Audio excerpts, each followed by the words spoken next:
Stagnation is very dangerous. ఒక్కొక్కసారి మన జీవితంలో కొన్ని విషయాల్లో మనం ఇరుక్కుపోయినప్పుడు అందులోంచి బయటికి రావడానికి ఉపయోగపడేది ఏంటో తెలుసా? చూడండి, చదువుదాం ఈ వచనం. ఐజయా 58:6. దుర్మార్గులు కట్టిన కట్లను విప్పుటయు, దుర్మార్గులు కట్టిన కట్లను విప్పుటయు, కాడి మాను మేకులు తీయుటయు. ప్రతి ఒక్కరికి ఏదో ఒక భారం ఉంటుందండి. ప్రతి ఒక్కరికి ఏదో ఒక భారంతో అందరూ బాధపడతా ఉంటారు. బాధింపబడిన వారిని విడిపించుటయు, ప్రతి కాడిని విరగగొట్టుటయు. ఏం చేయాలంట? ప్రతి కాడి.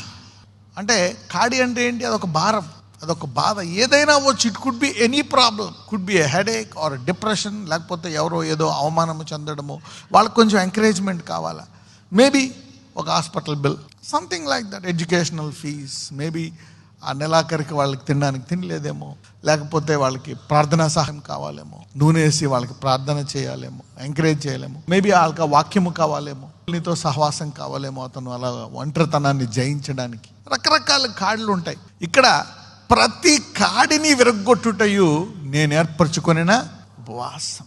సో ఉపవాసం అంటే చాలా హయ్యర్ ర్యాంక్, చాలా విశ్వాసము అధికముగా ఉంటేనే చేసేది. అలాంటికి మీరు బైబిల్లో గొప్ప గొప్ప కార్యాలు ఎప్పుడు జరిగాయంటే ఉపవాసం ఉన్నప్పుడు జరిగాయి. ఉదాహరణలు కూడా చెప్పాను నేను. ఎస్తేర్, యూదులు వాళ్ళ మీద మరణశాసనం వచ్చినప్పుడు ఉపవాసం ఉంటే ఏమైంది? రివర్స్ అయిపోయింది. నినివే పట్టణం. Fasting has changed many many many things. మరి దానికంటే ఇంకా గొప్పదానికి దేవునికి ఇష్టడుగా ఉండాలి అంటే కాడులు ఏం చేయాలంట? విరగొట్టాలి.